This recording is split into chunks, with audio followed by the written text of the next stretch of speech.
Hi friends, இந்த வீடியோவில் நம்ம சஹர் டு இஃப்தார் விலாக தான் பார்க்க போகிறோம். ஆக்சுவலாக இப்போ நோம்பு. ஸோ சஹர் டு இஃப்தார் எல்லா வீட்லேயும் எல்லா விதவிதமாக ரெசிப்ஸ் செய்வீங்க. ஸோ அதை தான் நான் ஃபுல்லாக இந்த விலாகில் வந்து நான் போட்டிருக்கேன். நாங்கள் சஹருக்கு தான் வந்து சாப்பிட்றதுக்கு சப்பாத்தி ப்ரிப்பேர் பண்ணிகிட்ருக்கோம். நாங்கள் ரைஸ் சாப்பிட மாட்டோம். ஸோ சப்பாத்தி போட்டு வச்சுட்டு சஹருக்கு எழுந்திரிச்சு நாங்கள் அதை பாயில் பண்ணிப்போம். நோன்பு நேரத்தில் எப்போவுமே ஒரு 250 போல் அலாரம் வச்சு எந்திரிச்சா தான் நம்ம எந்திரிச்சிட்டு தஹஜ்ஜுத் தொழுதுட்டு அதுக்கப்புறமா நம்ம சாப்பிட்டுட்டு திரும்ப நம்ம ஏதாவது குரான் யாசின் ஏதாவது ஓதுறதா இருந்தால் ஓதிட்டு நம்ம திரும்ப ஃபஜரை முடிச்சுட்டு படுக்கலாம். ஸோ அதுக்கு கரெக்டாக 2:55க்கு நாங்கள் அலாரம் வச்சு நாங்கள் முடித்தோம். ஸோ எங்கள் வீட்டில் மோஸ்ட்லி நாங்கள் எல்லாருமே 2:55க்கு எந்திரிச்சிருவோம். ஸோ எந்திரிச்சிட்டு இன்ஷால்லா அப்புறம் தஹஜ்ஜுத் தொழுகணும். எங்கள் வீட்டில்னு கிடையாது, பொதுவாகவே முஸ்லீம்ஸ் எல்லாருமே நோம்பு நேரத்தில் 2:55க்கு முடிச்சிருவாங்க. ஸோ நாங்களும் உதவி எடுத்துகிட்டு தஹஜ்ஜுத் தொழுக போகிறோம். தஹஜ்ஜுத் தொழுகிறது வந்து ரொம்ப சிறப்பு. தஹஜ்ஜுத் தொழுகை பற்றி சிறப்பு இஸ்லாமிய எல்லாத்துக்கும் தெரிஞ்சிருக்கும். நம்ம துவா அனைத்தும் கபூல் ஆகும், நம்ம கேட்கக்கூடியது கிடைக்கணும் அப்படின்னா நம்ம தஹஜ்ஜுத் தொழுதா அது அல்லாஹ் நாடினால் நமக்கு கிடைக்கும் இன்ஷா அல்லாஹ். ஸோ அடுத்து தஹஜ்ஜுத் தொழுது முடிச்சாச்சு. ஸோ சஹரில் சாப்பிட்டுட்டு ஃபைனல் டச்சாக டீ சாப்பிடுவோம். ஸோ டீயை வந்து போட்டாச்சு, டீ போட்டு ரெடி பண்ணியாச்சு. அதுக்கப்புறம் நான் ஆல்ரெடி சொன்ன மாதிரி நாங்கள் நைட்டே சப்பாத்தியை ப்ரிப்பேர் பண்ணி வச்சுருவோம். அதுக்கப்புறம் அதை வந்து இட்லி சட்டி இருக்குது பார்த்திங்களா, அதில் பாயில் பண்ணி எடுத்துப்போம். இட்லி சட்டியில் அழகாக பாயில் பண்ணால் இப்போ போட்ட மாதிரி நமக்கு கிடச்சிரும், நல்லா சாஃப்டாக கிடச்சிரும். ஸோ அது மாதிரி பாயில் பண்ணி எடுத்துப்போம். நாங்கள் எல்லாருமே சப்பாத்தி தான் சாப்பிடுவோம். ரைஸ் வந்து ஈஸியாக டைஜஸ்ட் ஆகாது. ஸோ சப்பாத்தி வந்து ஈஸியாக டைஜஸ்ட் ஆகிரும். ஸோ சப்பாத்தியும் சாப்பிட்றதுக்கும் நல்லாயிருக்கும்னு சொல்லிட்டு நாங்கள் இந்த முறை சஹருக்கு ஃபுல்லாக சப்பாத்தி தான். ஸோ அதுக்கு மேட்சாக வந்து மட்டன் கிரேவி வந்து ரெசிபி பண்ணியிருந்தோம். ஸோ எல்லோரும் சொல்லுவாங்க, சஹருக்கு நீங்கள் இவ்வளோ ப்ரிப்பேர் பண்ணுறீங்களே உங்களால் சாப்பிட முடியுமா அப்படின்னா கண்டிப்பாக முடியவே முடியாது. ஏதோ பட் சஹர் சாப்பிட்டே ஆகணும். ஏன்னா அன்றைக்கி ஃபுல்லாக நம்ம ஃபாஸ்டிங் இருக்கிறதுனால சஹர் சாப்பிட்டே ஆகணும், அதுக்காக சாப்பிட்றது தான். பட் நம்ம கண்டிப்பாக சாப்பிடவே முடியாது, லிமிட்டடாக தான் முடியும். அதுக்கப்புறம் டீ ப்ரிப்பேர் பண்ணோம். டீ வேணும்னா குடிக்க முடியும், பட் சாப்பாடு வந்து ரொம்ப கஷ்டம்தான். ஸோ இப்போ டீ போட்டாச்சு, இப்போ டீயும் எடுத்தாச்சு. ஸோ 3 மணிக்கு எழுந்திரிச்சு தஹஜ்ஜுத் தொழுதுட்டு சஹர் சாப்பிட்டு முடிக்கிறதுக்கே ஒரு 4 மணி ஆயிடுச்சு. ஸோ 4 மணிக்கே வந்து ரோட் சைடு இப்படி தான் இருந்துச்சு, ரொம்ப அமைதியாக இருந்தது. நிலா இன்றைக்கி வந்து ஃபுல் மூன் இருந்துச்சு. ஸோ அது பார்க்க நல்லா இருந்துச்சு. நான் எதுக்கு இதை ஷூட் பண்ணேன் அப்படின்னா மிட் நைட் அப்படிங்கிறத வந்து காமிக்கணும் அப்படிங்கிறதுக்காக இதை நான் ஃபுல்லாக அந்த எங்கள் ஏரியாவை கவர் பண்ணி ஷூட் பண்ணேன். இப்போ டைம் என்ன ஆயிடுச்சுன்னா கிட்டத்தட்ட 3:50 ஆயிடுச்சு.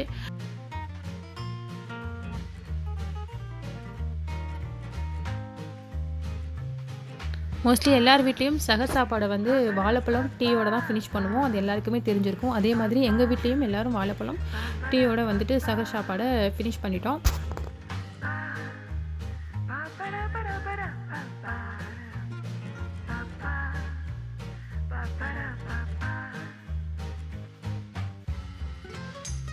அப்புறம் டீ சாப்பிட்டாச்சு.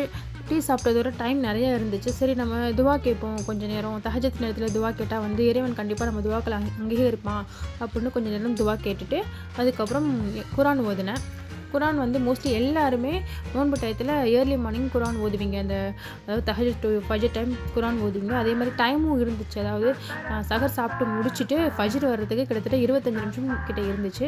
ஸோ குரான் ஓதிட்டு இருந்தேன். ஆக்சுவலாக சஹர் டைம் வந்து 4:36 முடியுதுன்னு சொன்னாங்க. ஸோ அது வரைக்கும் நமக்கு எது வேணாலும், அதாவது 4:36 வரைக்கும் நம்ம எது வேணாலும் சாப்பிட்டுக்கலாம். அதுக்கப்புறம் நம்ம நியத்து சொன்னதுக்கப்புறம் நம்ம எதுவும் சாப்பிடக்கூடாது. ஸோ நான் சாப்பாடு சாப்பிட்டு முடிச்சுட்டு ஸோ டைம் இருந்ததுனால கொஞ்சம் நேரம் குரான் ஓதிட்டு இருந்தேன்.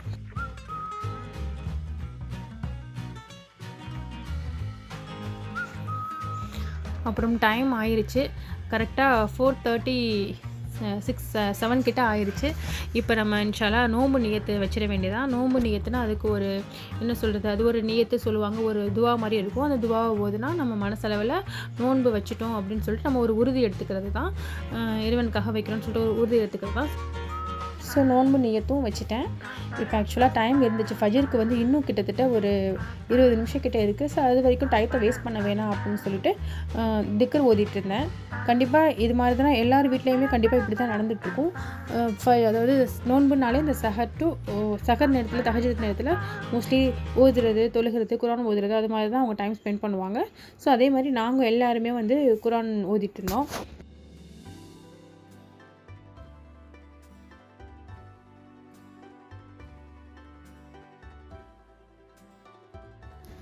குரான் ஓதிட்டு இருக்கும் போதே ஃபஜ்ர் பாங்கு சொன்னாங்க. 5:08க்கு ஃபஜ்ர் பாங்கு சொன்னாங்க. சரி அதோட ஃபஜ்ரை தொழுதரலாம்.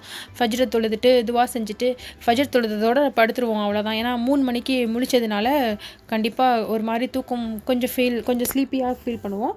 ஸோ அதோட படுத்துருவோம்.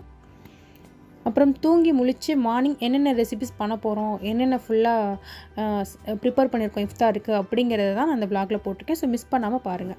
ஸோ ஃபஜ்ர் தொழுதோடு நான் படுத்துருவேன். இன்ஷால்லா மார்னிங் பார்ப்போம். ஸோ மார்னிங் 10:40 கிட்ட ஆயிடுச்சு. நான் 10:40 இந்த நேரத்தில் தான் நாங்கள் முழித்தேன். ஸோ கிட்டத்தட்ட எல்லாருமே வந்து வீட்டில் எல்லாருமே நோம்புக்கிறதுனால ஃபுல்லாக தூங்கியாச்சு. ஸோ நான் எந்திரிக்கும் போது 10:40 கிட்ட ஆயிடுச்சு.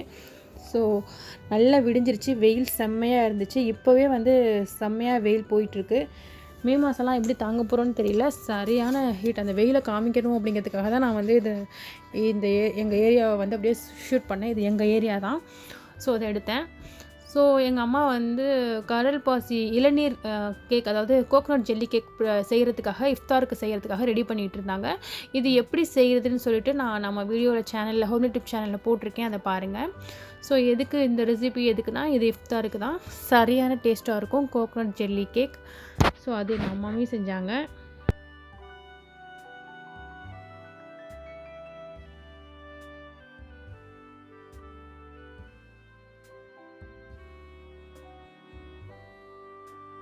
ஸோ கோகோனட் ஜெல்லி கேக் செஞ்சாச்சு. அதுக்கப்புறம் ரோஸ் மில்க் கொஞ்சம் போட்டோம். எங்கள் வீட்டில் கிட்டத்தட்ட எப்படின்னா 7 வெரைட்டிஸில் ஜூஸ் போட்டோம். ஏன்னா ஒவ்வொரு ஆளும் ஒவ்வொரு டேஸ்ட்டு. ஒருத்தவங்க ரோஸ் மில்க், இன்னொருத்தவங்களுக்கு வந்து கஸ்டர்டு, இன்னொருத்தவங்களுக்கு ஆரஞ்சு ஜூஸ், லெமன் ஜூஸ், சர்பத்துன்னு சொல்லிட்டு யாருக்குமே ஒரே டேஸ்ட்டு கிடையாது. ஸோ எல்லாருக்கும் டிஃப்ரெண்ட் டேஸ்ட்டு. ஸோ ஒவ்வொரு ஆளுக்கும் ஒவ்வொரு ட்ரிங்க் அப்படிங்கிறனால தனித்தனியாக தான் போட்டோம். ஸோ ரோஸ் மில்க் ஆல்சோ இஃப்தாருக்கு போட்டோம். கண்டிப்பாக இஃப்தாரில் ரோஸ் மில்க் இல்லாமல் இருக்காது எல்லார் வீட்லேயும். ஸோ இது வந்து நாங்கள் பாதாம் பிசின், கடல் பாசி, ஜப்சா இதெல்லாம் போட்டு ரோஸ் மில்க் போட்டோம். செம்ம டேஸ்ட்டாக இருக்கும். ஸோ அதுவும் எப்படி போடுறது நம்ம சேனலில் நான் போட்டிருக்கேன், அதையும் பார்த்துக்கோங்க.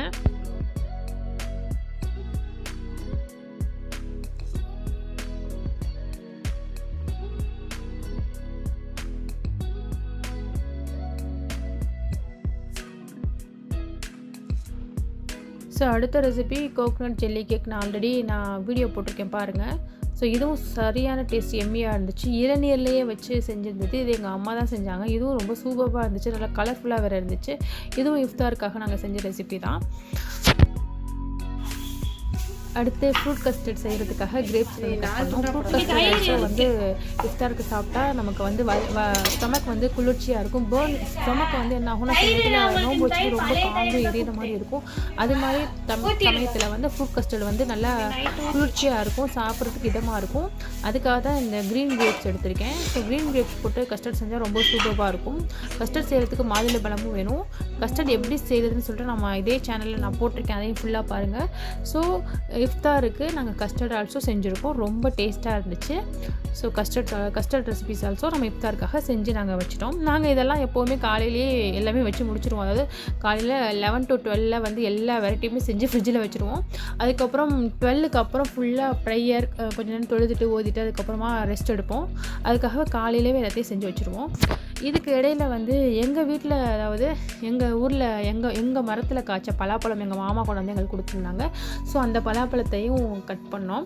இது எங்கள் மரத்தில் காய்ச்சது, எங்கள் பாட்டி வீட்டில் காய்ச்சது. நல்ல பெரிய பெரிய சொலையாக இருந்துச்சு. இனிப்பு சூப்பராக தேன் மாதிரி இருந்துச்சு. அவங்க 2 பழம் கொண்டு வந்து எங்கள் மாமா கொண்டு வந்து எங்கள்கிட்ட கொடுத்தாங்க. ஸோ அதை கட் பண்ணி அதுவும் நறுக்கி வச்சோம். இஃப்தாருக்கு சாப்பிட்டுக்கலான்னு சொல்லிட்டு. எல்லோரும் நோம்புகிறனால யாரும் சாப்பிடல. அதை கட் பண்ணி இஃப்தாருக்கு அதையும் எடுத்து வச்சுக்கிட்டோம்.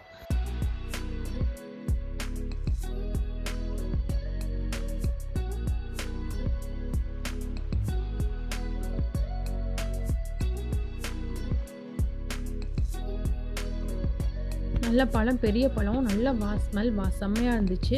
ஸோ அதோட ஃபுல்லாக பழத்தை கட் பண்ணிவிட்டு ஒரு 3 பவுலில் வந்து பிரித்து வச்சு ஃப்ரிட்ஜில் வச்சாச்சு. ஏன்னா எல்லோரும் நோம்புகிறனால யாருமே சாப்பிடல. இதே மாதிரி பவுலில் வந்து வச்சு ஃப்ரிட்ஜில் வச்சுட்டோம்.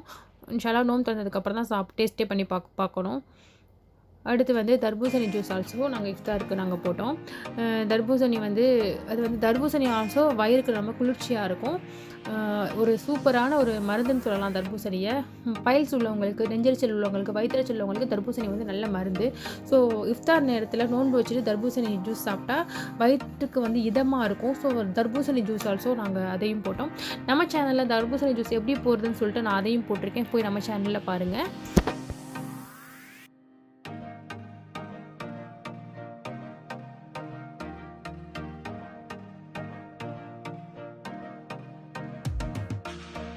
தர்பூசணி ஜூஸ் ரொம்பவே ஈஸி. அதை ஃப்ரூட்டை ஃப்ளெஷ்ஷாக கட் பண்ணி சுகர் லைட்டாக சேர்த்து மிக்சியில் போட்டு ஃபுல்லாக கிரைண்ட் பண்ணி ஃபில்டர் பண்ணுறது தான். ஸோ இங்கே பாருங்கள், தர்பூசணி ஜூஸ் அழகாக போட்டு வச்சாச்சு. இது சும்மா ஜஸ்ட் ஒரு டெக்கரேட்டிவ் ஒரு அழகுக்காக இது மாதிரி பண்ணோம். அதுக்கடுத்து ஆரஞ்சு ஜூஸ் போட்டோம். அது யாருக்குன்னா என்னோடய கசின் சிஸ்டர்ஸ் 2 பேரும் ஆரஞ்சு ஜூஸ் தான் குடிப்பாங்க. ஸோ அந்த பிள்ளைங்களுக்காக ஆரஞ்சு ஜூஸ் போட்டது. ஸோ அவங்க ஆரஞ்சு ஜூஸ் போட்டுக்கிட்டாங்க.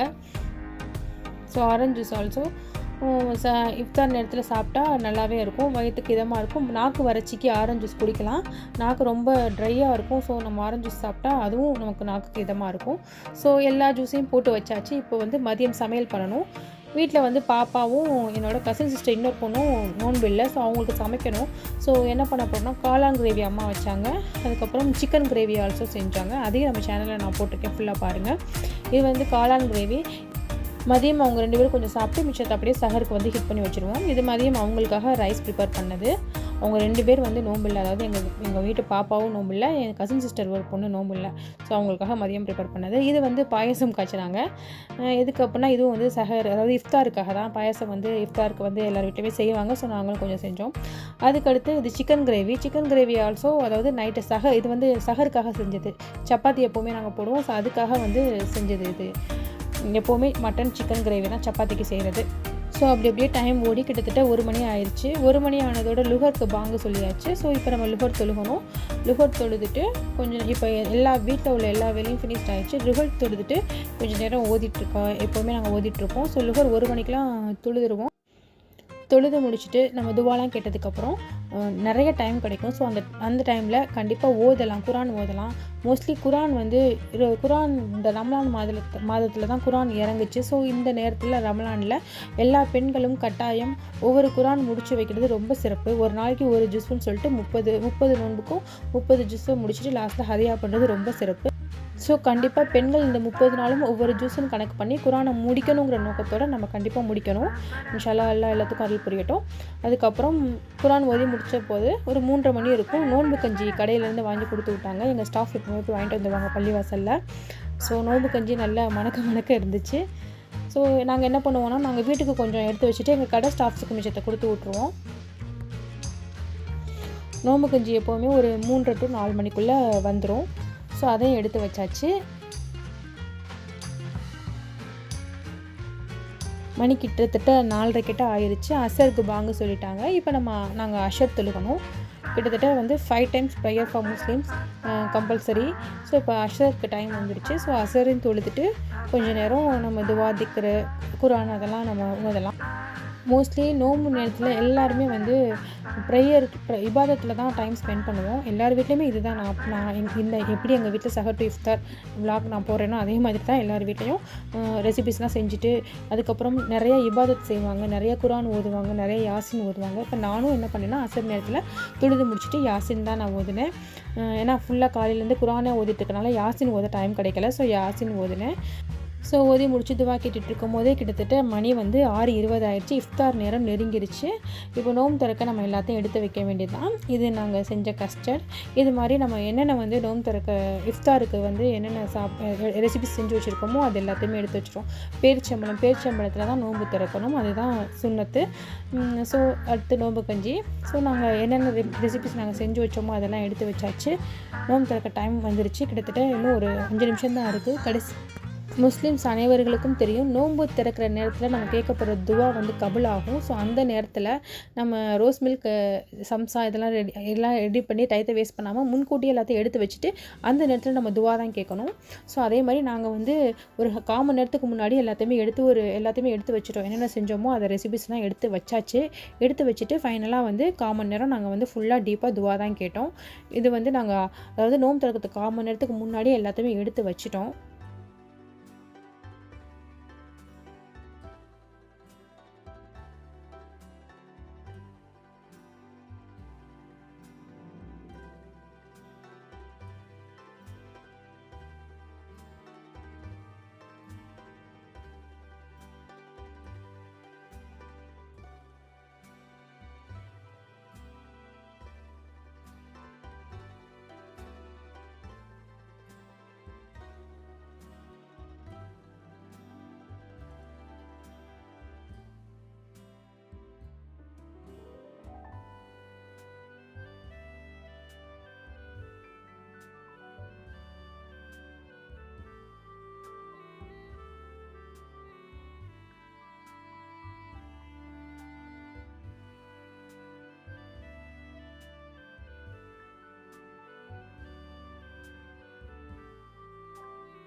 சில பாங்கு சொல்லிட்டாங்க. இப்போ நம்ம நோன்பு திறக்க வேண்டியது தான்.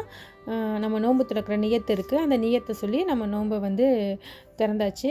திறந்ததோட பேச்சம்பளத்தை கொண்டு தான் நோன்பு திறக்கணும். ஸோ நம்ம அல்ஹம்துலில்லாஹ் நாங்கள் நோன்பு திறந்துட்டோம். ஸோ இந்த விழா கண்டிப்பாக உங்களுக்கும் பிடிச்சிருக்குன்னு நினைக்கிறேன். கண்டிப்பாக எல்லார் வீட்லையும் இது மாதிரி தான் இருக்கும். ஸோ சஹர் டு இஃப்தார் எல்லார் வீட்லேயும் இதே மாதிரி தான் ப்ராசஸ் போகும். ஸோ இந்த வீடியோ ஸ்கிப் பண்ணாமல் பார்த்ததுக்கு ரொம்ப ரொம்ப தேங்க்யூ. நெக்ஸ்ட் vlogல மீட் பண்ணுறேன். தேங்க்யூ ஃபார் வாட்சிங். Bye by.